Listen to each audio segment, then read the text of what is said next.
Good evening. Happy Thursday, everybody. Welcome to the Bobby Moore Stand. I'm Gary. This is Chris. And got a lot to talk about on this special live show. We didn't plan to do a live show, but it kind of, what with this week and the Liverpool game and everything else, it's just kind of, what do you do? Couldn't do it. Chris went to Liverpool. And what time did you get home, Chris? Got home, I think, around about 3 a.m., just after 3 o'clock in the morning. And what time did you start work? This is making me feel tired talking about it, mate. So I got home at 3 o'clock. I think I woke up about 7:30. I was cracking on with work till about from 8:30, and I finished at 6:30. So I'm absolutely shattered, really tired. Oh my God. Yeah, well, I've had a tough week as well. Bloody in the city, not as tough as you, but in the city all day and most nights this week with clients. And I just literally finished my last one. That was good, actually. It's probably the best one. It was, sitting down having a meal with a fellow West Ham fan who I've known for many years. But yeah, it was the Cinnamon Kitchen down in Devonshire Square, right? I know. What do you have? I had they don't call it a Vindaloo because that's far too common. They call it a Vindaloo. Vindaloo, what's that? A less spicier version? No, it's a more spicier version. You know what I mean? Is it really? Yeah. But you got a bit of colour in your face tonight, Gary. So it's probably from that. Yeah. But yeah, it's been tiring. It's been so tiring. But anyway, look, I'm glad we're getting on to do a show. We've got a lot to talk about tonight. I mean, first of all, we'll touch on Liverpool. I've asked Dody to make a couple of minute video for every away game, because we go to all the home games, we go to some away games. Doddsy goes to every game, so we've got all the bases covered, right? So once we finish talking about Liverpool, I'm going to just quickly play Doddsy's video, and he made it before he watched any highlights, right? So it's fresh from the game. Probably exactly. You haven't watched any highlights since you've been home, have you? God, I haven't had a chance, mate. I mean, I'll tell you, this was my journey yesterday, Gal, right? So I left my house at 2 o'clock. Okay. I got to the ground at 2 minutes to kick off. Yeah. Because I got stuck in a ton of traffic. There was an accident on the M6 somewhere. So it was really touch and go. So I was running to the stadium, literally ran in there, grabbed my seat, and then left on the 89th minute. So I've had, in effect, I think about 11 and a half hours on the road with a 90-minute or an hour and a half break in between. So was that your form of protest, leaving a minute early? Well, I missed the last goal. I know, you must be gutted about that. Oh yeah, I was devastated, mate. Yeah, devastated. Yeah. But I mean, it's what we do, right? Crazy West Ham fans. Yeah. Well, it's the second 5-1. How often can you say you follow your team to Liverpool and you get 2 successive 5-1s? Amazing, isn't it? So, really. Good evening, everyone in the chat. We're going to talk about Liverpool. Then we're going to talk about Paqueta, because there's some developed stories there. I do think my camera's a bit fuzzy, actually. I think you're right. So I'm sorry about that. And then we're going to talk about Brentford, and we're going to try and do it all relatively quickly, hopefully a little bit high-paced. And any news on Pac-Man, we're going to come to that. So we're going to do Liverpool first, Pac-Man, Brentford. All right? And yeah, so first of all, before we start, let me just tell you what I thought watching it on telly. I sat with Ross and watched it, and I got to be honest, I was a little bit frustrated because I thought I wasn't happy with the lineup. I thought it was very much he rested a lot of key players, and I didn't see how we were going to beat Liverpool or compete with Liverpool without those players. As it turned out, it wasn't a bad performance in my view, compared to what we did last year, where we went there and just rolled over. You could say that Liverpool didn't really have the tempo they would usually have because it was their B team as well, don't forget. But the referee had a big part to play in that. I mean, the first goal, their goal was offside, and Carragher says in commentary, bias Carragher, it's marginal. So what? Marginal is off. It's still off. So they shouldn't have scored the equaliser. Then we should have had a penalty. They go down the other end and score for 2-1. And then it was all downhill from there. We should have had another penalty. And then at 3-1, in the second half, bloody Alvarez does what we're always worried about, and clearly Lopetegui's always worried about, which is why as soon as he gets booked, usually he hooks him, right?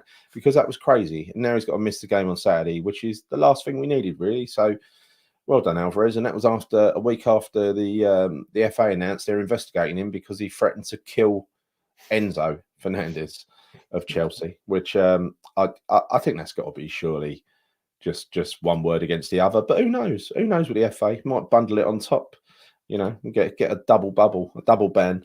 But they were talking about, believe it or not, the papers are talking about a season-long ban for threatening to kill someone. Surely that's a throwaway thing. I'm going to kill you outside. I'm going to do that. You wanted to meet him in the car park all the time on a pitch. Players say this kind of stuff. Yeah. I don't know what's so shocking, mate. What's happened with the game? Imagine Dixie playing nowadays. Imagine Roy Keane playing nowadays, right? They said that stuff all the time. Of course they did. Of course they did. And they also said they were also threatening them, with I'll see you in the tunnel after the game and stuff like that, right? It happened all the time, didn't it? Good, mate. So yeah, I think the referee played a massive part in it. What did you think? Oh, Todibo looked all right first half, I thought. Yeah, for me, as I say, it was touch and go before I, even got to actually get to the game. But I looked at the lineup when I was in the car, or at least Fred did, and I've got to be honest with you, I was just a bit deflated about it. It was it weren't quite as bad as when we played Liverpool last season when we got spanked 5-1. Right, it was a better performance when I look at the lineup. Yeah. But the thing is, though, Gal, right, it's third rounds. Liverpool, in theory, are there for the taking. They're absolutely there for the taking. They're playing their B team. So if we play what is in essence our A team, or at least play some of our stronger players in positions where we know we could get hurt, we would have had half a chance. But why are we starting Souf out right back instead of Wan-Bissaka? For the life of me, I don't know, because that was one of the major weaknesses in the game yesterday. I didn't think Cresswell was particularly bad. He did all right. He was good in terms of his set pieces. Yeah. He was good. Alvarez, for me, look, I mean, it's a funny one with Alvarez because I love him. I love the way he plays. I love the tenacity. I love the aggression. Yeah. But he's just a liability at times because when you consider at the moment that he got that second yellow card to get sent off, we're 3-1 down. Right. Yeah. Why are you doing that? Why are you not trusting some of the other? I'm sure, Kilman was there that he could have probably covered him, but he just goes straight through him. And why are we doing that? If it's 1-1 and it's the 89th minute, then I understand you're going to take one for your team and take it to penalties. But 3-1 down, we're still very much in the game. And let's not forget, even before Liverpool scored their third goal, we could have very nearly made it 2-2. So I do feel that score massively flatters Liverpool. It does. And this is not being completely delusional. I genuinely believe that. I was actually pleased with the way we played in large portions. I thought in terms of good performances, Somerville, he had a really good game. It was good to see, it was good to see a bit of physicality in the boy because we didn't know he had that about him, bearing in mind he's so small. So that was a major plus point for me. Todibo, I think, was a plus because he didn't really put a foot wrong as such. He looked very composed. He's technically very good. He's got 2 good feet. I like him. I think hopefully now he'll start against Brentford. People are criticising him. People are criticising him because of his second half performance, but you got to get that into context. We were 3-1 down. Yeah. He turned his back on a few shots and whatever, which ideally he wouldn't do, but he didn't make those mistakes in the first half. I haven't got any Monster. I wish I had a can of Monster. I could really do with one there, but I've run out. I've checked the fridge and the cupboard is bare, right? But Alvarez has passion. Wish the rest of the team was saying, he also has no brain, right? He got himself sent off. He knew that was going to be a booking. You'd have to be stupid not to know that was going to be a booking. So you got to say, how much did he want to stay on the pitch? Because he does it. He recklessly flies into challenges after getting booked literally all the time, which is why Lopetegui always has to take him off.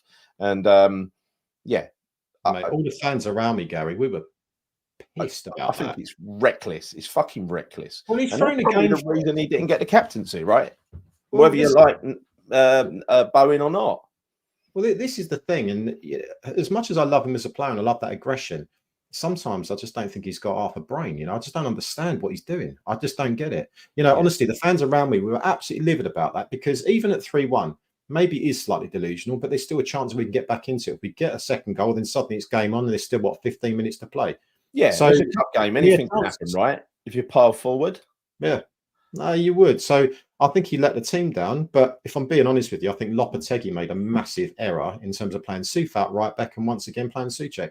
I don't think Souček was terrible, but why would we not play some of that? Why would we drop Kudus for that game?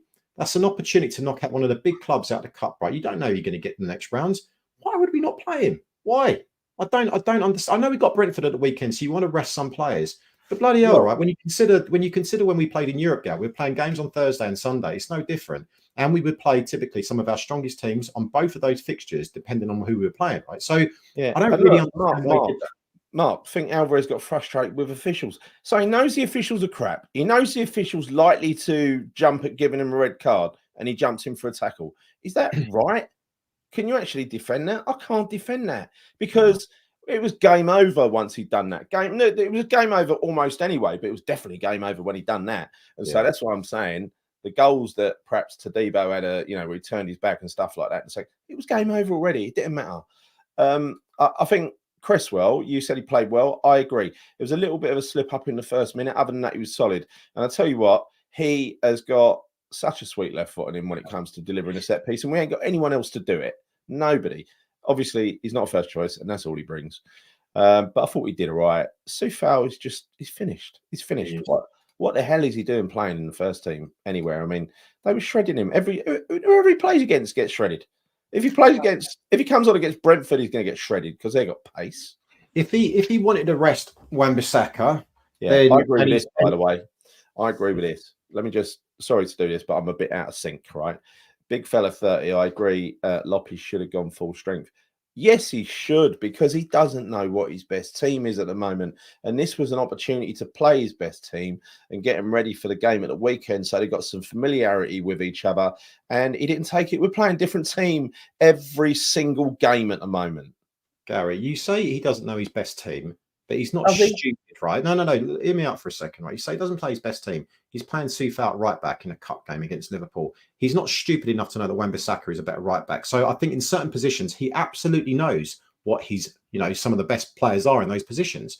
But for some bizarre reason, he just mixes it up. And look, let's be honest, right? At the start of the season, we said, we don't have any European football, so we can make a real fist of it in domestic competitions like the cup competitions. But that's one out the window. So that we might as well forget about the Carabao Cup, which is a real shame because that's also an entry into Europe. Not saying we'd win it, but let's give it a bloody good go. We didn't do that. I haven't heard the Amorim rumour, but I'm assuming it's what actually happened, which was Amorim came over. He gave a presentation to because it was Tim's bloke, right? Came over, gave a presentation to Sullivan, and basically told him what a terrible state the squad was in and how much money he needed to spend. And it was too rich for Sullivan's choice. Is that the story? Is that the one? Because that's just the same one that was coming out when we walked away from him with Loppy instead, right? What I don't like, because even though Loppy is not flavour of the month for me at the moment, believe me, but what I do not like is little leaks to the media by Tim saying he weren't my choice, and Sullivan going, "What you talking about? Of course he was your choice," and because it's through Whetstone, right?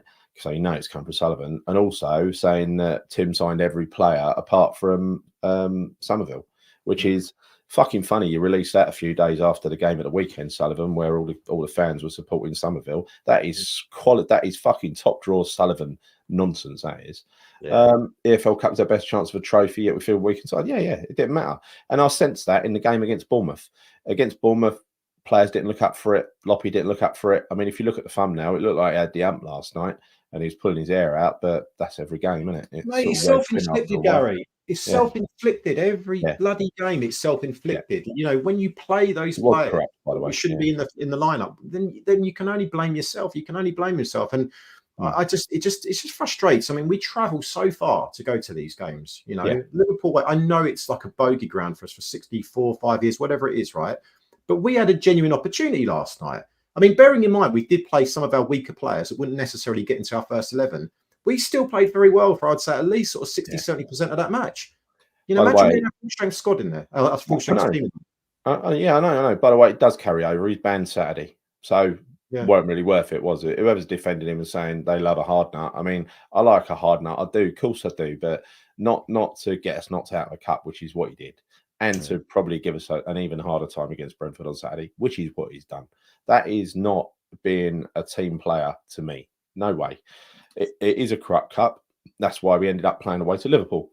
Why didn't we just give the big teams a bye to the next round and then do a fair draw? Why did they have to fix the draw to say that because they've got European games, these big teams are going to go in a special pre-draw where they're all going to play at home and none of them can play each other? Right? the dot on the card. Look at like, it's Chelsea played Barrow, didn't they? Arsenal played Bolton. I mean, for Christ's sake, come on. It ain't really a cup anymore, is it? So, yeah, I agree with you. The referee last night, the Yeah. referee was absolutely fucking atrocious. Yeah. I mean, I'm sorry. How we didn't get penalty, like one penalty, because it was clear as day. I mean, when I saw that, it was literally about 10 yards in front of me, right? Yeah. How we didn't get a penalty for that, I just don't know. It just felt as if, like, honestly, I mean, the ref was a Liverpool player. It was ridiculous, absolutely ridiculous. Just a waste of bloody time. And Kilman's chance, which was a good chance. I mean, we're shouting at the telly, shoot, and he just couldn't get it into it. He couldn't get his feet sorted, could he? And Somerville played brilliant, but he did make one fuck up. That was the second touch when he was playing through. The second touch was terrible. Yeah. Imagine playing two slow fullbacks against a side with two pacey wingers. Yeah, well, it's not the first time. We watched it all last season, didn't we? Slot guest Soufal will be on the right. I mean, look, every single manager, every single Premier League manager, and probably any Championship manager as well, if they see a West Ham team and they see Soufal on the left, that's where they're going, right? That's where they're going. Trod, okay, Lopetegui's a muppet complaining about VAR and making TV signs. He hasn't got a leg to stand. Yeah, I know. That was a bit stupid. He didn't realise there wasn't any VAR. He didn't realise that the referees were on Liverpool's side either, the referee and the linesman. Yeah, I don't know. With two-tier officials, yeah, we do have two-tier officials in my view. I think it was very convenient that VAR wasn't enabled until the semi-final, and we were going away to Liverpool where they don't even have screens where they can replay, some of the incidents and show reasons for stuff. The referee, it was like the old days where they just, you're Liverpool, you're West Ham. Liverpool say there's nothing wrong with it. The players look really innocent, but the West Ham players, yeah, it must be them because they're a bit inferior to Liverpool. So yeah, ignore that one. You guarantee Salah goes down the other end, penalty without even taking a second look. Yeah, that goes about 10. Out of interest, Liverpool's first goal, because from where I saw it, it looked offside. I've not seen the highlights. I've not even had time yet, right? But when I was watching it last night, obviously I was there. But how offside was he? Because I've not seen it. Can you tell me? Was it clear? Really offside? By the way, I don't know what Claire's done and what she's read, but she's there to do a job for us. She's kindly helped us to keep the comments in order, and she's right. I don't want to get the channel banned, so whatever was said, Claire is the the one to set discipline. So sorry. We've only played well in one league game. Well, we've played well in two halves, really. I think we said that last week, right? It's terrible. It's terrible at the moment. And we're going to get on to talk about who might play against Brentford in a minute once we've discussed Paqueta. I mean, this season has gone from real promise and enthusiasm and optimism, and it's fucking crashed around our ears, isn't it? Before we get to that, going back to my question about the offside, offside, how far offside was he? Was it genuinely? Was it clear? Because from where I sat, half a yard offside, easily. Yeah. Linesman should be catching that, but he wasn't keeping up with play. Right, that is what it is. Of course, he. What about Ings? What about Ings when he scored his goal? Because again, I can't. Well offside. Yeah. I feel the starting thing is BS. What is the starting thing? I knew Loppy wanted to start. Well, look, this is just like, that Sky Germany, that is the mouthpiece for starting. If he wants something known, he says it to Sky Germany, it comes out. We know that if Sullivan wants something known, he tells Sean Whetstone, he gets it out there, right? That's what's happened. They've been briefing against each other, which I think is nonsense, and it was kind of inevitable, really. If they want to undermine him and get rid of him, I'm not going to even say it, but you know what I think is the underlying game plan here. He was half a body offside. Yeah. I ain't going to say it, Chris. Don't worry. I'm going to say it again. I don't even know the name. I don't even want to think it. Right. Right. Okay. So offside. It was close, but since when is close meant that? Oh, that's all right then. But when you've got such a pro Liverpool. And I mean that literally, the commentator was getting so excited by Liverpool. It's like once they had a break and he said, "Oh, just imagine if they do something here." And I think, so what? It's just fucking, stop being so overtly biased, for fuck's sake. You're supposed to be a neutral, right? You're supposed to be a neutral. Who was it? Was it an ex-Liverpool player or what? I mean, it was commentating, like co-commentating. Oh, it was Jamie Carragher, of course. Oh, fucking yeah. He should be banned from co-commentating Liverpool games, as far as I'm concerned. Should be banned from telly because I can't fucking bear listening to his gob. That's a bloody good impression, mate. White noise. That's what he is. Only stray dogs can understand what he says. Right, let's quickly play Dodsy's video. This is so Dodgy. It took him 8 hours to get there, right? Because he goes up there. He goes up there mob-handed from the south, from like around Somerset, around that way, right? Yeah. Long old way, right? So let me just find it, and I will play it. It's just over 2 minutes, but he recorded it this morning because I think he needed a bit of sleep, like you. And this is what I've asked him to do. I've asked him to, because he goes to every single game, and I want to make sure we get a picture of what it's like in the ground. I mean, we've got 2 people this time, but here we go. Here's Dodsy. Well, good morning. Gary's asked me to do a video from someone who attended the game. Just to put it into context, I haven't seen any highlights or watched any of the game back at all, due to the fact it took us 8 hours to get there, due to traffic and crashes and roadworks, and it took us 8 hours to get back as well. And I live in Taunton, and again due to road closures and 4 lanes to 3 lanes, etc. So the atmosphere was pretty electric in the beginning. Everyone was loud and proud. The black balloon protest was really good again as well, supported not just by us but Liverpool fans as well. And the groundskeeper had a real job on trying to pop all the balloons before the game started. The atmosphere was good, especially from us, and obviously going 1-0 up, to be singing, you know, how shit must you be, we're winning away, is always good as well. But the Liverpool fans responded and gave it just as good as we gave it, but we held our own. And you know, my view is that there was at least 2 or 3 penalties that we should have been given there. There was a definite handball in my view. I thought Liverpool's first goal looked like, again, I haven't seen it back, that he was offside from the initial pass that sent him through. I thought also that Gomez, when Antonio came on, was all over the place, and it was literally WWF wrestling Antonio at times, and you know, Antonio ended up ripping his shirt only because Gomez threw him all over the place. I think defensively we've got the makings of a good defence, but it's going to take time to settle in and get going. Tadeo looked good, he looked strong, he looked quite pacey, and the trouble is they are trying to play out from the back. But I think sometimes when you play out from the back, you've got to know when it's time to just oof it up the pitch, which isn't what we want to hear. But I want to see them play out the back, but when needed, just clear it. Up front, we were weak again, no real penetration. And I think the big thing that you notice when you're out of the game is the transition. Liverpool and Chelsea transition through midfield and into attack so quick, whereas we tend to stop, go back, and don't put that slide rule pass through the middle as quick as other teams do. But all in all, I don't think we deserved to lose 5-1, and the feeling on the terraces was that we didn't deserve to lose 5-1. Admittedly, Fabianski played his part, and it could have been easily 8-9. 9-1 easily if it wasn't some great saves from Fabianski. But I think the referee had a poor game. I think the linesman had a very poor game, and so did the 4th official. It didn't help us, and you're going to struggle. I think the view from the terraces is Brentford starts with a draw, hopefully, and then Ipswich and onwards, that's when we start to go. And there's winnable games coming forward. The terraces are still firmly behind Julian. Why wouldn't they be? It's only been 6 games. But unfortunately, results is what we're paid for. Hope you enjoyed it. Come on, you Irons.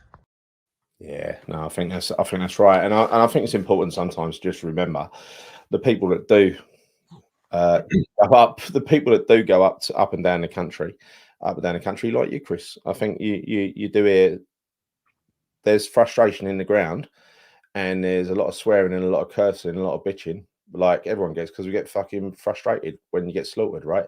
And when you don't play well. But you can guarantee away at Brentford on Saturday, the fans will be right behind the team again. That's what they do. They go again. The only time they stop going again is when it's like it's clear that it's all over. It's done. Yeah. Right? But anyway, thank you for that, Dodsy. Really appreciate it.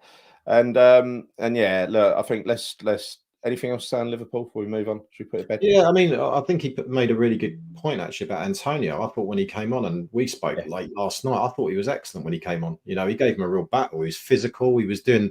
It's kind of a bit like the Antonio of old for me. I was really enjoying watching him play, and you know, for that reason alone, I would not be opposed to him starting against Brentford. And actually, I think there's every chance he will do, bearing in mind Fulkrug situation. So, yeah, I think that look, there are some positives to take out of that. There definitely are. I just hope that Lopetegui does play, and I say it every week like I'm a broken record, but he does play his strongest team and his strongest players in the right positions. That's what it all comes down to in the next game.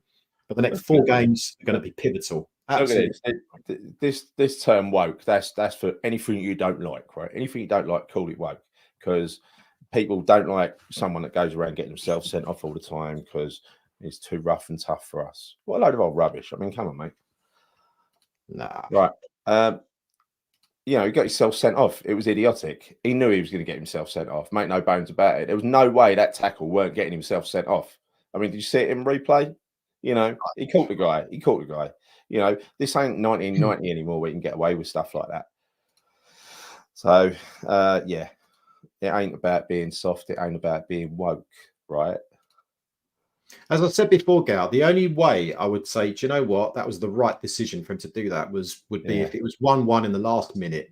But even then, he still had cover. So it's inexcusable for me. I just don't get it. I really don't. And when we're going on about Antonio, listen, we're examining the options. Fulkrug is probably not going to be fit again. So what options have we got? Well, Ings again, he was rubbish last night. He's good to come on the last few minutes in the game. But he ain't the sort of player you start, is he? I mean, what do? Play Bowen up front, I suppose. That's probably the best thing we could do. Or we complain that we didn't get Duran. and like I said, right? What would Duran look like in this team? We're not creating any chances. He can't do it on his own, can he?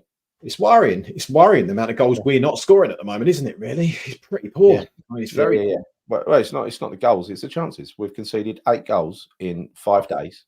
And we scored 1, and that was with an own goal.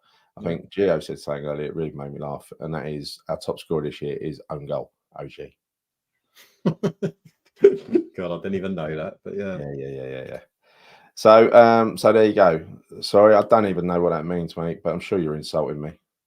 Right, Lopiers and Ant-Man is becoming clearer and clearer. Right.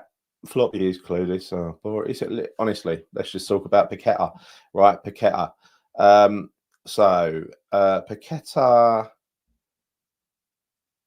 his cousins over in Brazil have admitted to and have been found to, with evidence in a court, have paid the other player, whose name escapes me, who was accused with Paqueta to be part of this racket where they were both going to get booked on the same day in their respective countries. Paid him $5,000, right? Now, Paqueta's cousin, Bruno, and his other cousin, Jan, they say it was because they lent some money from him. Well, why are they lending money from him and not from their rich cousin, Lucas Paqueta? So I'm guessing that Paqueta, you're going to find a lot of phone records on his phone speaking to his cousin. I'm guessing they're very close, simply from the fact because he knows other Brazilian internationals as well. This cousin, right? He's sending money to him. So I'm assuming this is going to be. Don't forget, it doesn't have to. It just has to be beyond reasonable doubt, isn't it? I think, is it beyond reasonable doubt, or is it? No, it's not even that, is it? It's not beyond reasonable doubt. Anyway, I forget the bar, but it's very. It's basically on the balance of probabilities. That's all it is, on the balance of probabilities. Now, if I was listening to this sort of evidence, I'd have to say, if there is something in this and it's real, he's starting to look very guilty, isn't he? Starting to look very guilty. Oh, mate, it's worrying. And the craziest thing about it is $5,000. $5,000. I mean, what on earth? The guy is earning significant, vast amounts of money. It doesn't make any sense, does it? It really doesn't. No, it really don't. It really don't. I don't think it's for Paqueta making money, but I think it's probably for his family to make some money. Again, I hope to God it ain't true, because frankly, if it is true, he can fuck off and he deserves every punishment he gets, right? Yeah, I agree. Interestingly, the co-accused is now plying his trade in Brazil. And that is exactly what Paqueta was pushing for in the summer, to go back to Brazil because these accusations, these charges are not valid in Brazil. So he could have carried on playing in Brazil regardless, right? And it's funny how he's playing brilliantly for his international team and shit for us, right? Oh, so look, I'm sorry. I mean, Soler, what did you think of Soler? I was actually quite pleased with his work rate. I think he's a new player. I ain't going to judge him yet. I was quite pleased with work rate. He was getting up and down the pitch a lot. He didn't look slow. Didn't look as slow as Rodriguez, that's for sure. I was thinking about this actually because we spoke about this briefly last night, and yeah, he did all right. He had a few good moments. I mean, he had a wicked shot actually. There was a decent amount of bend on that because from where I was sitting, it was a very, very good shot, and it didn't really like he'd ever even test the keeper from the angle he was at. If I'm being honest with you, but that was good. But aside from that, I did notice that he did lose his players on sometimes he was ball watching on occasions, and he wasn't really aware of what was going on around him. So that was a bit of a worry, but. It's his first game. He's going to have to get used to the pace of playing against Prem teams, isn't he? Yeah, he is. He is, and I think he was played in yet another unfamiliar position, right? And that's the danger. That's the danger with that's true, John. That's true, of course. But I think he's playing in a more disciplined role for his national team as well, John, and he's setting up goals as well, right? I think. I'm just not convinced that Paqueta is giving this his all, and whether he's still, through again, this is a conspiracy theory inside my head. It's like, play badly, don't get picked. The easiest way is to just dump him off to Brazil like he wanted, right? Only time will tell, mate. That's the thing with him. Only time will tell because he's just not been himself this season, has he? And I don't know. Let's just hope he does turn it around. But there's just too much stuff going on in the background here, and all this nonsense with the betting scandals and the £5 pay. It's absurd, isn't it? It's only West Ham this happens to this kind of stuff, doesn't it? It's always West Ham. Honestly, he just sounds so guilty now. I wonder what else they've got. I wonder what else they've got on him. They must have something. Because he's all you need to close his circle is basically a text message, right? Some kind of text message from Paqueta to them. I don't know why he'd be lending £5,000 as offer some other Brazilian player. It just don't make sense, does it? It just don't make sense. And I dare say there's no paper trail to show that was a loan. I mean, it's a decent excuse, but was it a loan? I don't know. Razor says, Gary, we're talking about Paqueta around £5,000. Do you honestly think he'll risk his career? No way. And I really want to believe he's innocent. But like I said, the balance of probabilities, which is the only bar that needs to be cleared on this trial, if you've got evidence like that, Razor, it don't matter whether he's actually guilty or not, because you don't need hard evidence, right? You don't need hard evidence. You just need, a group of judges, 3, I think, to make a decision based on what they've seen. They don't need conclusive evidence. They don't need a smoking gun. But that is almost a smoking gun, I think. Yeah. It isn't a court of law. Exactly. It isn't. It's a kangaroo court, but with rules set by the FA and the actual panel chosen by the FA as well, and the judge chosen by the FA. So it's a decent one. Have some respect. Can't you and your mates just respectfully? Oh yeah, all right. I'll just some arguing in the chat. Right, okay, let's move on. Let's talk about Brentford, right? The final thing we're going to talk about tonight, right? And I'm sweating just thinking about it. I've got to be honest. This is filling me with fear, filling me with dread. I haven't had time tonight to know what team they're going to play. I do know they've got 8 injuries all across the team, but I also know that if you look at their results, they've actually still been scoring goals. Yeah. A few interesting stats is they've got really high percentage, one of the leaders in Europe for possession in defence. I think they're one of the bottom teams for possession in midfield, and they're quite good up front as well. So it means they're getting the ball from back to front really quickly. Right. I think in general they have large amounts of possession in games. If you look at the Man City game the other week, I think they are pretty much on par in terms of possession, and they were incredibly unlucky to come away with nothing in that game. And to go to the Etihad and come away with 48% possession against City and lose 2-1, it just goes to show they're not a bunch of mugs. They're a good team. They're a very good team. Plus, they've also won all of their not there's been many, but they've got a 100% win record at home this season, which doesn't bode well. So it's going to be a tough game, mate. It's going to be a really, really tough game for us. It really is, and I'm going to bring the tactics board up in a minute, and we'll look at the different combinations because what I've put up there, I'm not convinced that will be the team, but this could be one of them. Kudus, Paqueta, double pivot. Yeah, it's one of the options, isn't it?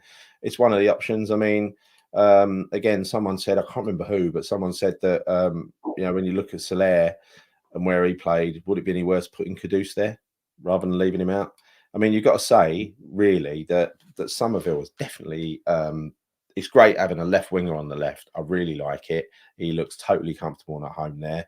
I was completely wrong about him not being physical enough because for his size, he really puts himself about. And it's the speed of his feet. He's got really quick feet, hasn't he? And he's a pleasure to watch. And he deserves to be in a better team than this. I don't believe Fulkrug will be ready.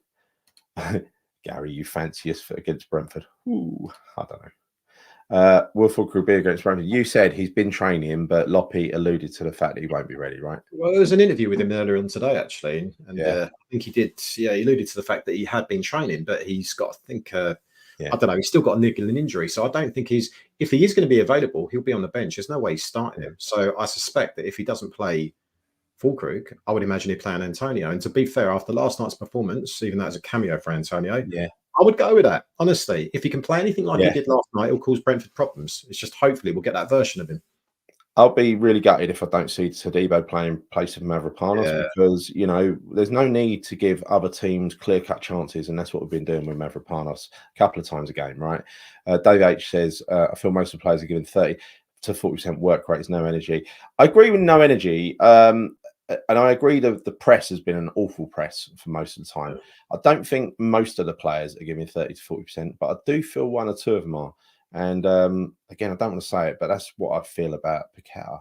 I feel he's maybe not 30, 40%, but he's not full Paqueta, is he? Yeah. No, he's not. He's not. You're lucky if you're getting 60, 70% out of him at the moment. Yeah. That's the thing. And that is a nightmare place to go. They beat us at a canter every time. Having said that, Thomas Frank had Moyes' number. Let's see if he's got Lopetegui's number as well, more than likely. I think a few people have got Loppy's number right now, Gal. That's the problem. That is the thing. And like Trudge says, imagine if we surge forward like we did against Chelsea, that would be meat and drink to Brentford, right? We just can't do that because they break so damn quickly. They get the ball from back to front, as demonstrated in the stats, really, really quickly. Mate, and they're physical and they're fast, right? And they have got a decent squad. They're still, they've won a couple of games already. They scored 3 to beat Southampton. They beat Palace like we did. They lost narrowly to the likes of City, Liverpool, and Spurs. They've had a hard start to the season and still got 6 points, right? The next five games, as Pete Chelmsford says here, is Brentford, Ipswich, Spurs, Man United, and Forest. And I think for me, we've got to get at least a point against Brentford. We've got to beat Ipswich. And we've got to get a point against Man U, and we've got to beat Forest.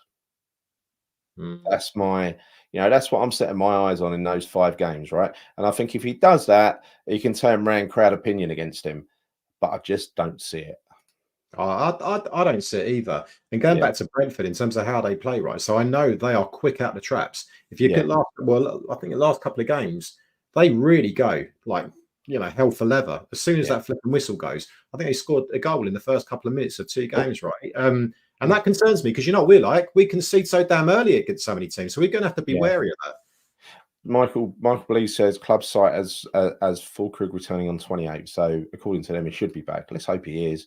Wissa injured, that is good news. But and a number of other injuries as well, key injuries, right? So there's one player coming back as well. I forget the name. Again, anyway, let's just put up the tactics board and let's have a play. Let's have a play with the different combinations that we've got, right? Because I don't know whether it'll be Soler in the middle there. Somehow I doubt it. I think it's going to be Rodriguez. I think he sees, he's played 2 central defensive midfielders in every league game so far, at least started them. I don't see him changing that habit. So for me, I think he's going to play Rodriguez. And I think that's a mistake, after what I saw last week. Again, it's with someone like him. When he was on his own, he was badly exposed. Well, that's the thing, right? When you say I don't think it's a mistake if he has someone partnering with him, right? And not having Alvarez, I know he's not available, on Saturday, playing as essentially a third centre back. So as long as you've got someone partnering in there in the middle, then I'm comfortable with Rodriguez playing there. Should we talk about the ones that we're happy with? We're happy with a back 4, yeah?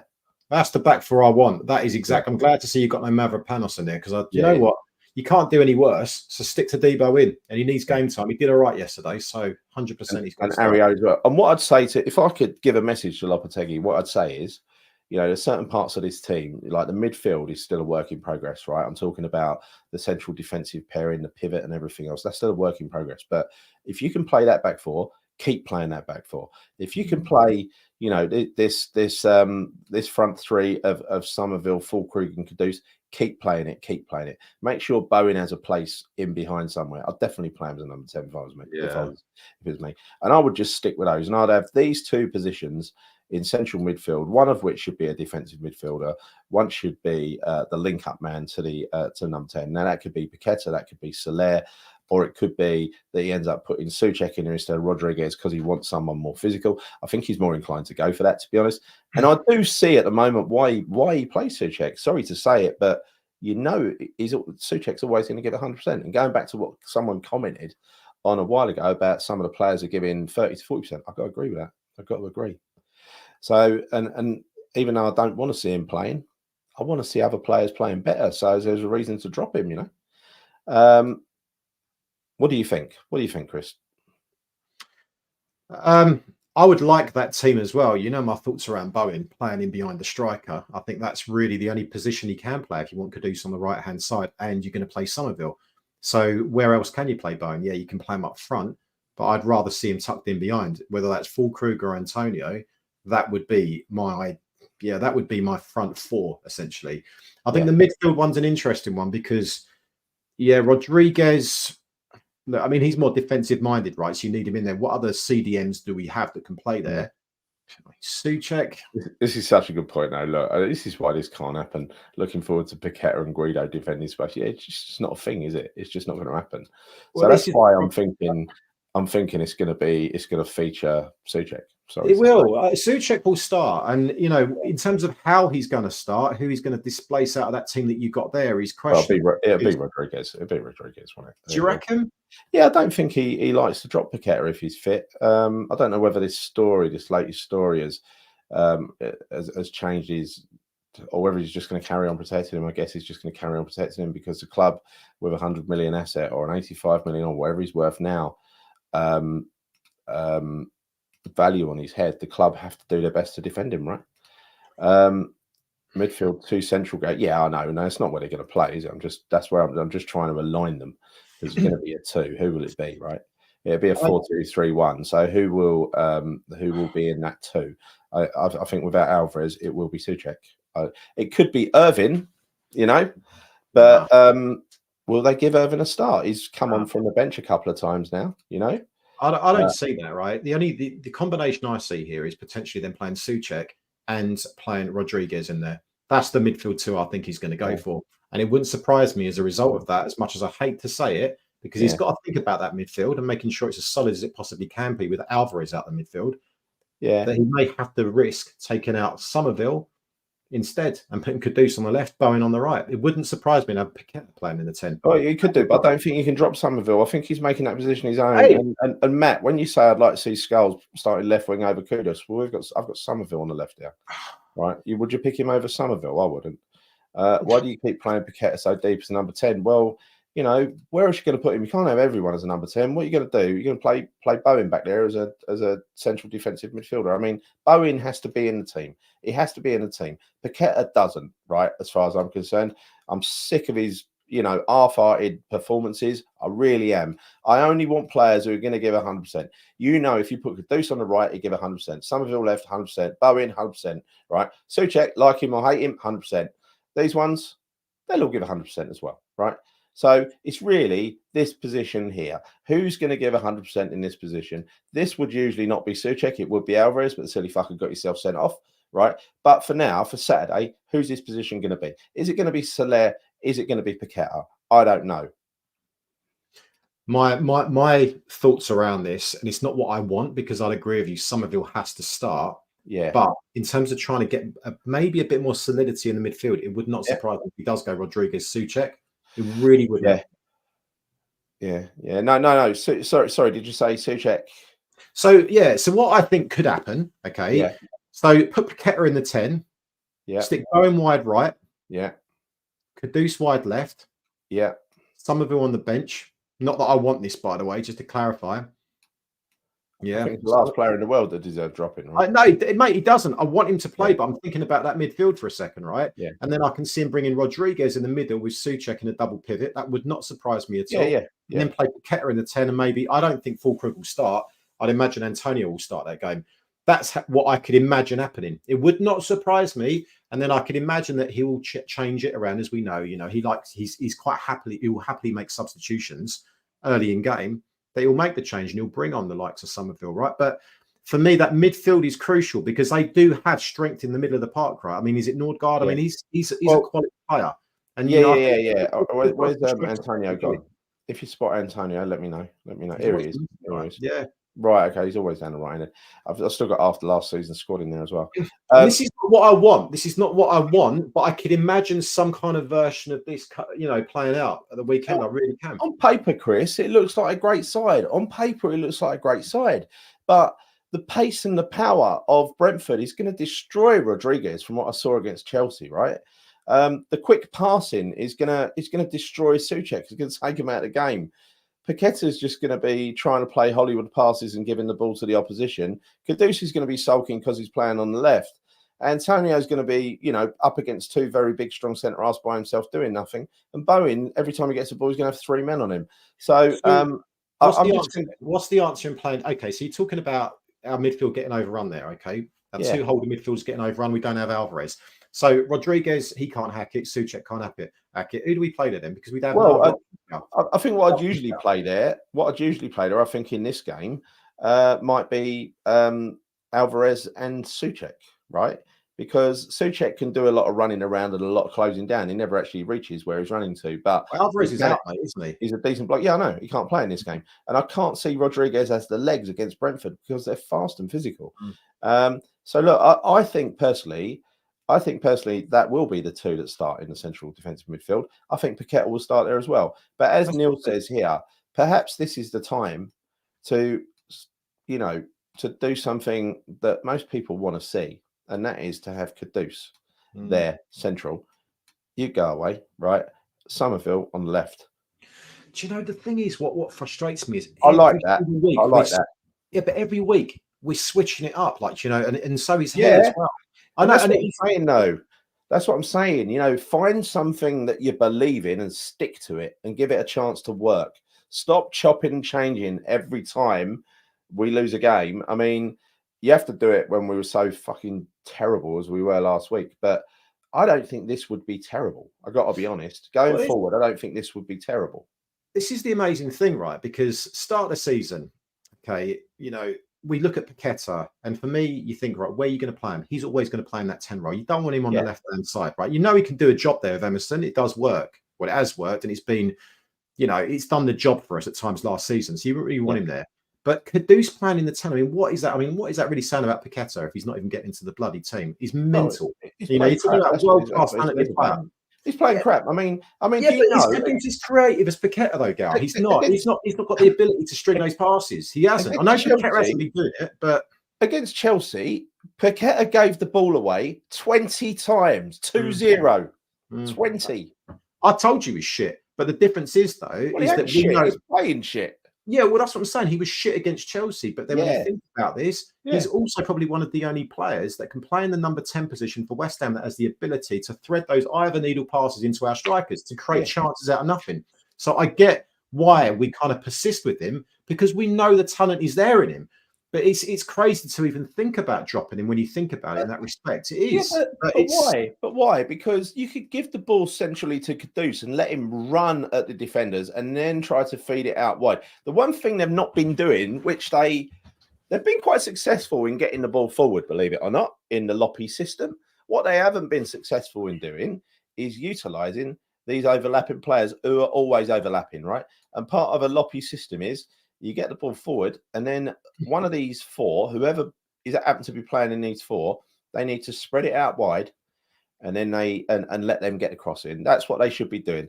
But both Wan-Bissaka and Emerson are not being used by whoever plays these four in the middle. If it's Paqueta, Kudus, Bowen, and Antonio, they pass to each other They don't really use these overlappers. And again, this is something that I only learnt a couple of days ago, and I'm very surprised by it, to be honest. I actually had to go back and watch a bit of the game to check that it was right. It is right. It is right. So that's got to change, and that is just adapting to the Lopetegui system, because these are always going to be piling forward, these people. But another thing you need in order to do that is you need these relationships between these wide players, between the wing back and the right or left winger. You know, so Somerville, we've got to persist with Somerville or Kudus or wherever he's going to be, so they establish that relationship with Emerson, so they start to know what runs they're going to make and how they like the ball passed on to them. So Wan-Bissaka and Bowen, I think that's a relationship in the making. But even so, Wan-Bissaka spent most of the last game up the pitch. I mean, in the second half, you could find him outside the 18-yard box. He still wasn't being passed to. But Gary, this is the problem, right? Because Emerson, he's absolutely the type of fullback stroke wing back that will get forward, and he's more effective going forward than Wan-Bissaka is, right? So Wan-Bissaka in this Lopetegui system you obviously you've mentioned, bombing forward down that right hand side, that's not his game. That is not his game. He's the best one-for-one fullback, right, in the Premier League when players are attacking him. So I don't understand. If that's Lopetegui's system, if he really wants these overlapping fullbacks that are going to create havoc in the final thirds, why the hell are we buying Wan-Bissaka then? We should be going for a different type of fullback or proper wing back. It's a different type of player. You know, it's not balanced. I agree. No, I totally agree. I totally agree. In hindsight's a wonderful thing. It is absolutely pointless buying one of the best one-on-one defenders in the league and using him and stuffing him past the halfway line and expecting him to be a wing back, right? It defies belief, to be honest. Why we can't play players to their strength. This harks back to what Moyes did with players when he shoved good players on the left. You know, Somerville is a left winger, the only one we've got, and he's a very good left winger. And the only way he's going to get better, and we're going to see the better of him, if he plays on the left. So carry on playing him on the left. Let them two build up their relationship. The problem is, who are you going to play on the right? Who is actually the best player on the right wing? It's Kudus, right? He's a better player on the right, I think, than Bowen. They're both very good, but I think Kudus is the pick of the two. So let him and Wan-Bissaka build up the relationship. Persist with it. Bowen can play either up here or back here. Wherever he plays, he's got to play somewhere, and he will play wherever you put him, right? But he's better central. That's where he does his damage. You look back to the Palace game. Whenever he was moved central, he was a nightmare to mark. He scored goals. He set things up. That's why I'm thinking, because he does play with his head up. He does look for other players and to bring other players in, which is exactly what Fulkrug does as well. So I'd like to see Bowen playing behind Fulkrug because it gives Fulkrug the legs. Or Antonio, but I'm a bit bored with this Bowen and Antonio. I don't think it works. Yeah, but this is off the basis of what we have available. And with Fulkrug then I think that's the option that we have to take. But, you know, when you go back and you talk about our best players and not playing them in the right positions, the reality is in that, they're completely best position. The reality is that there's always going to be someone that is not going to play in the most effective position for them personally. You know, whether that's Kudus, whether that's Bowen, whether that's Paqueta, it's inevitable because you can't play them in their best positions because in theory, Bowen coming off the right is his best position. And so it's Kudus's as well. So you have to put someone somewhere else. It's just the reality. So it's frustrating. But I think this is what Lopetegui gets paid the money for, is to figure that out and make sure he can get the most out of those best players that we've got. But he's not doing that at the minute. He's not. Of course, what you can do as well is what Mandy says here, right? You know, what you can do is put Bowen up top because he played as a striker for a lot of last year. He played a striker more than Antonio last year, and he was relatively successful at it as well, right? So that gives you... So then you say, who's going to play behind him, right? And that could be, again, Soler, or it could be Paqueta. I'd love to be a fly on the wall and know what sort of conversations are having at the moment, because the problem I think with the Paqueta situation is, and I've said it before, I think everything goes for him, and he's off form. And when he's off form, everything going through him means nothing's going for him, right? He's losing the ball more than he's finding someone else, because he is completely reluctant to turn around and play a simple pass, right? He's reluctant to pass it out to one of those players overlapping, be it Emerson or Wan-Bissaka. He's literally always trying to find his mates, one of the four, which it's going to take a Hollywood pass to take it. Is all they need to do is close off those options to him, and pretty much the opposition team know they're going to be gifted the ball. right? Because 1 in every 100, he might thread one of those beautiful balls through. But the other 99 times, the ball's just going to go to the opposition and we just concede possession. It's like the goalkeeper hoofing the ball down the other end, like Fabianski hoofing it to the opposition and giving him possession. To me, it looks better. It's more aesthetically pleasing. But the end result is the bloody same, isn't it? You lose possession. Yeah, I mean, I think the thing with Paqueta is that we all know, like I said, we all know his talent. We all know his ability. We know what he can do. And this is the thing, we're all kind of praying and hoping that we just get a glimpse of that Paqueta that we all know and love, right? That's what we're looking for.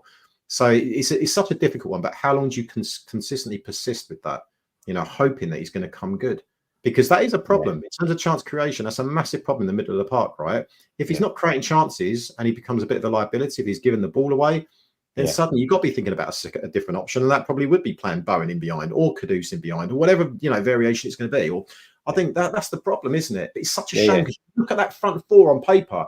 That should be tearing teams apart. It should be. It should be. 2 comments here, right? Yes, Areola was diabolical against Chelsea, having watched it back. He's got to do better. Trodge, picking up the ball in the edge of our box will get 40 meters up. It will, right? But then he won't pass to anyone and he'll lose the ball because he always tries to beat the whole team. And I think, get your head up and pass. And if he did that, he'd be a 50% better player because everyone loves him. Everyone knows how talented he is. But he's got to learn when to release the ball and who to give it to. And you got to lift your head up to know that. And he doesn't. But you know what, though, Gal? Like I said before, I feel his frustration because sometimes in games, just like the ball, we're just not getting the ball enough. So he's thinking, do you know what? I've got the ability to do this. So he gets his head down and he tries to do it himself. I get that because it's out of sheer frustration, in my opinion. Sometimes why he does lose the ball because he's just trying to make something happen. Yeah, Paqueta, Soler and Guido behind. I mean, look, I didn't mind Soler. He's got a good work rate, and he'll do a job wherever you put him. He did have the legs to get up and down the pitch. He ain't especially quick, but he ain't as slow as bloody Alvarez and everyone else. And his awareness of players around him. Though when I was at Anfield yesterday, it wasn't great. That was the one thing that I'd have to criticise him on slightly. It wasn't particularly great, so that would worry me playing him in that kind of double pivot. He was playing way high up the pitch though most of the time, wasn't he?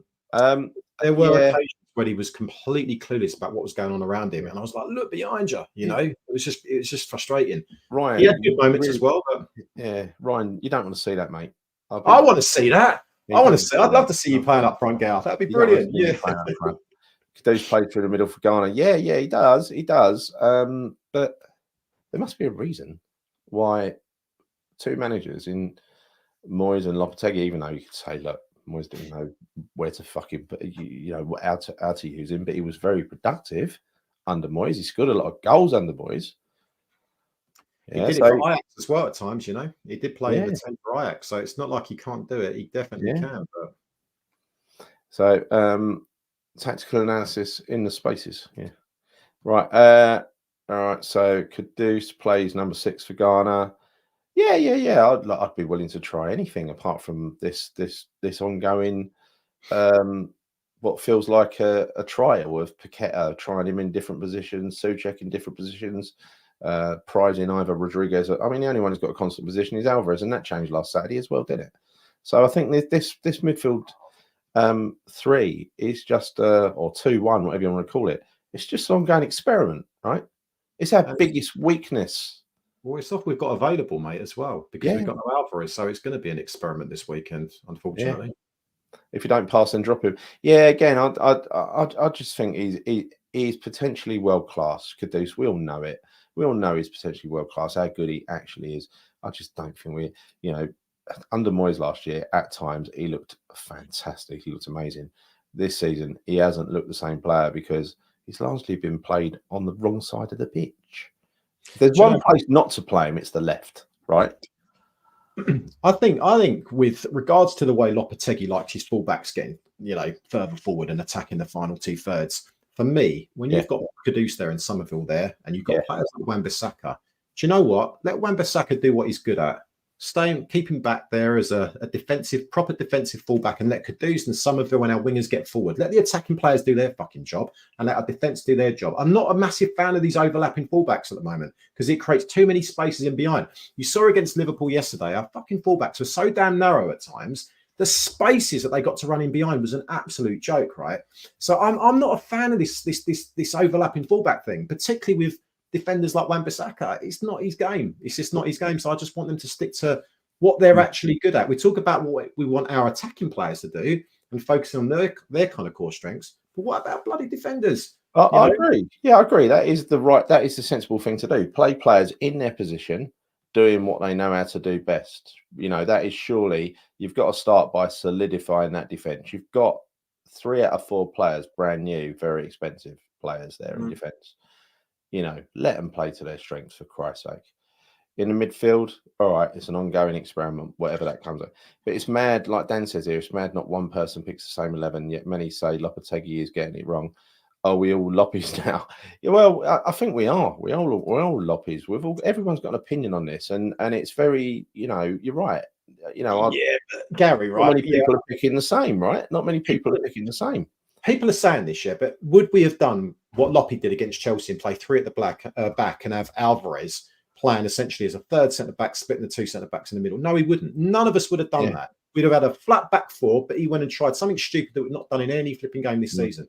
So I kind of disagree with that comment. I do. Yeah, we can have different kind of maybe theories about, certain players playing in certain positions, but not playing 3 at the back against Chelsea and having 2 wing backs further forward and creating absolute havoc down the left and right hand side. Why none of us would have chosen to do that? I'm sorry. Lopetegui's decision making is absolutely atrocious in games. It is. But I agree. We have to get behind him. That's it. We have to. By the way, right? I agree with this comment. Have some respect. We wanted JWP in the number 10. That was his position, right? That was his position, and he played really well in it, and he's playing really well in it for Forest now. Is he playing well for Forest? I have no idea, to be honest. Really well. I spoke to a Forest fan, a season ticket holder. Yeah, loving it down there. I mean, but again, you play a player in their right position, that's what happens, right? It is really genuinely not rocket science. You play a player in a completely foreign position, ask them to do a role they're not familiar with, it's rarely going to work, let's honest. Yeah.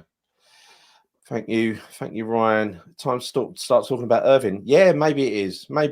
I would give Irving a go because I actually quite trust Irving. I quite like him. But again, at this moment, do you want to put Irving in and let him make mistakes, which he will do as a youngster? And then he's going to take the world on his shoulders. He's not that young, Irving. No, that's true. He isn't. He's 23, 24, isn't he? Yeah, he is. Yeah. Right. There's a lot of arguments going on in chat. Can you cut out the personal thanks, please? Come. We talk about West Ham. Just have a go at Sullivan or something rather than each other. That'd please everyone, right? Controversial, but you can see J-Lo go to the back 3. Oh, please. After what I saw last week, moral folks, please, no. He'd be absolutely off his nuts if he did that. Honestly, he really would. Yeah. But I'd rather see a back 3 with 3 defenders than centre backs rather than 2 centre backs and an Alvarez. Yeah, that's true. Yeah. That's true.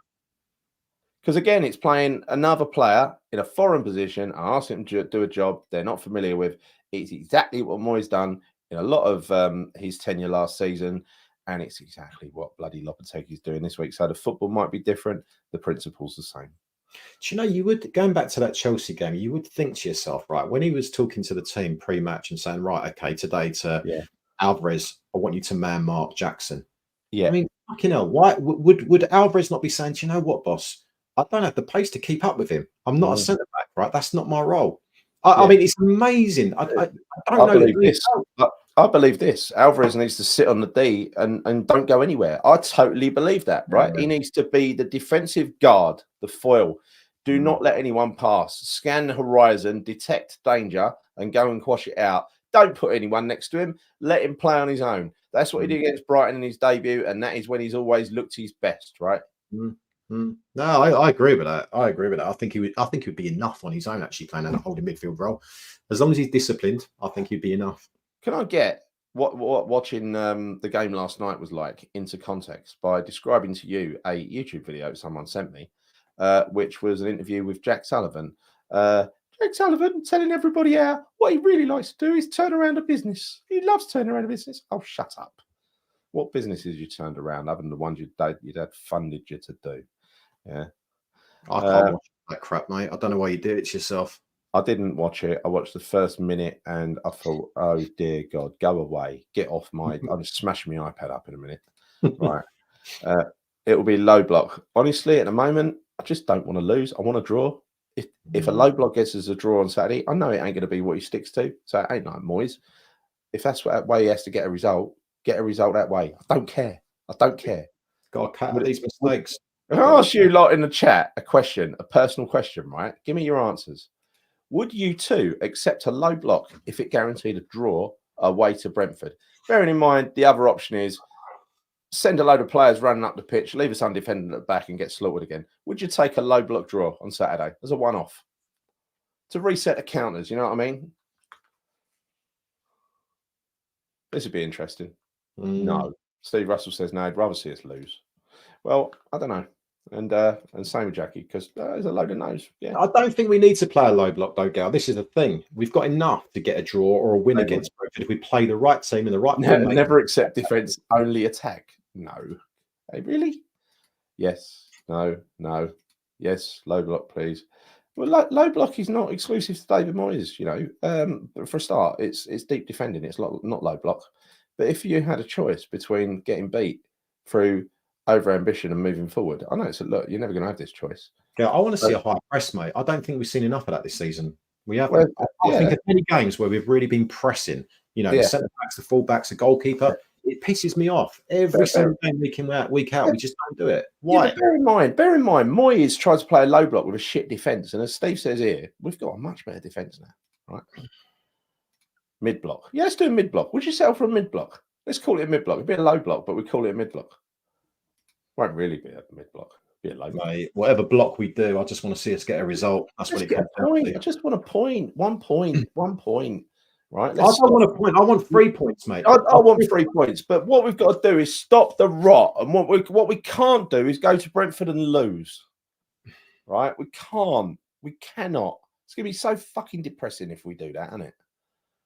Well, it's all going to come down to Ipswich then, isn't it? And that is an absolute must-win game. But for me, I think Brentford, in my opinion, I feel that's a must-win game. I really do. Because if we get turned over by Brentford at the weekend, I don't even want to think what the atmosphere is going to be like, you know. It's going to be flipping horrific. Well, if we get turned over by Brentford, it won't be 1 goal. It'll be 3 or 4. They always score. They tend to score 3s. Well, it's that Brian Mbeumo that concerns me, mate. I'm glad Wiss is out because he's got pace to burn, right? So that would concern me. But I think Brian Mbeumo, he's always been a problem. Yeah, he's a good player. He's a really good player. But we need 4 45th block. yeah. Can we go for a low mid block? Does that work? Right. Okay. Look, I think we're done. Done. We've been going. We tried to do 30 minutes or 45 minutes. That's an hour and 7 minutes. Bloody hell, we failed again. So we had a lot to talk about. We did. I need my bed, mate. I am shattered, honestly. I'm so stop moaning. You only got home at 4 o'clock. You've had 3 hours sleep, for Christ's sake. I know. I should be should be full of energy. No, I'm flagging, mate. I'm absolutely flagging, right? But I'll tell you, what's your prediction for the weekend? What do you reckon, honestly? I'll tell you what, I'm going to go. I can't predict us to lose. I can't. I'm going to go 1-1. Yeah, I'm going to go. Fuck it. I'm going to go West Ham 2-0. Gary, you're taking your top off after a goal. You really wouldn't want to see that. I'll tell you. What did you say? 2-0. I'm going 2-0. I'm going 2-0. I think it's the tide's got to turn at some point. And if we get it right defensively, if we get the tactics right, if our attack is on point, then there's no reason why we shouldn't be going to Brentford and winning 2-0, right? I know it's not on form at the minute, but it's got to turn. So I'm just going to say this will be the turning point. Massively optimistic, 2-0 West Ham. Ben Rama scored for Leon again. Yeah. I thought he was being dropped. I think he was getting into this team, Ben Rama. That's what I was reading. Thank you, everybody. Could you give this video a like if you'd be so kind? If you haven't subscribed to the channel, please subscribe to the channel. But Chris, well done in managing to stay awake to complete this show. It's quite an achievement. We shall see you after the game. We're probably not going to do a live one on Saturday because I'm going out. We do a pre-record after the game. But hopefully it'll be a happy pre-record to look back on the wonderful win that we had at Brentford. We look at how great Paqueta was and whatever else, and stop moaning. Can't see it though. Come on. But fingers crossed, on the upside, I've got a day off tomorrow, so I'm going to be really positive on Saturday, no matter what happens. Anyway, thanks for all your comments, everybody in the chat. Thanks, Claire, for stepping in at short notice. Really appreciate it. And see you soon. Come on, you irons. Come on, you irons.